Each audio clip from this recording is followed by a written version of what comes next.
Elizabeth don't disappear, oh, Mama Titi screamed, clutching her head in disbelief. That was the third girl from Grace Fire Ministry to vanish within a year, and all of them were last seen at night inside the church. Benin City had never seen a church like Grace Fire Ministry International. The man behind it, Pastor Shola Miracle, fondly and foolishly nicknamed Pastor Fresh Fire by the youth, was tall, charming, always smiling, and known for his sharp suit and sweet tongue.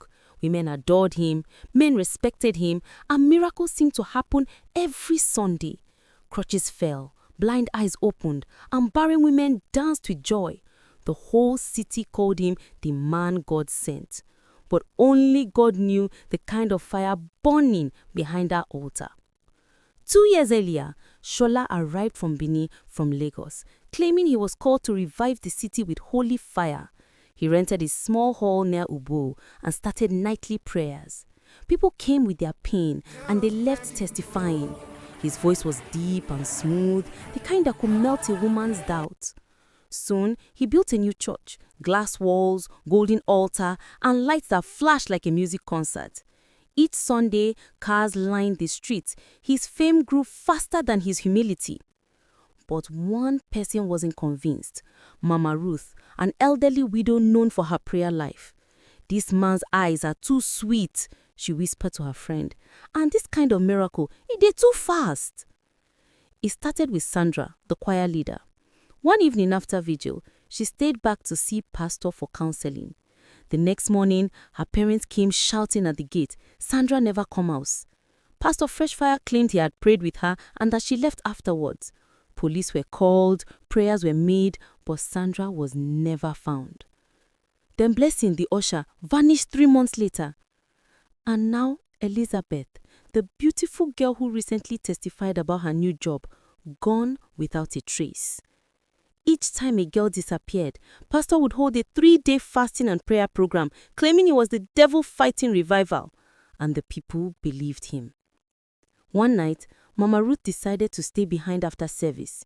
She hid behind the pulpit curtain, clutching her Bible, determined to know the truth. Around midnight, she heard voices, strange voices, not prayer, not tongues, but whispers that chilled her bones. She peeked out. Pastor Freshfire stood barefoot, his white suit now replaced with a red robe. Candles circled the altar, and before him, a small wooden box lay open, filled with pictures of the missing girls. Mama Ruth gasped, but before she could move, Pastor's voice boomed. "Who is there? Come out!" Her heart raced. "The blood of Jesus!" she shouted, stepping out with trembling hands. Pastor Freshfire smiled darkly. "Mama Ruth, I warned you to stay out of things you don't understand." His once handsome face now looked different. His eyes glowed faintly red. "You call yourself a man of God?" she cried. He laughed. "I am what people want me to be. Their faith feeds me, and their daughters seal my covenant." Before she could speak again, everything went dark. A loud clap of thunder echoed across the sky, shaking the church roof.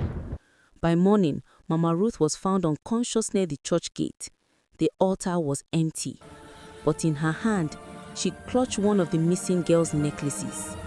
Rumors began to spread. The people who once shouted "fresh fire" started whispering "dark fire." And this was only the beginning of the truth that would shake Benin to its core. Watch out for part 2. You will be shocked at what happened.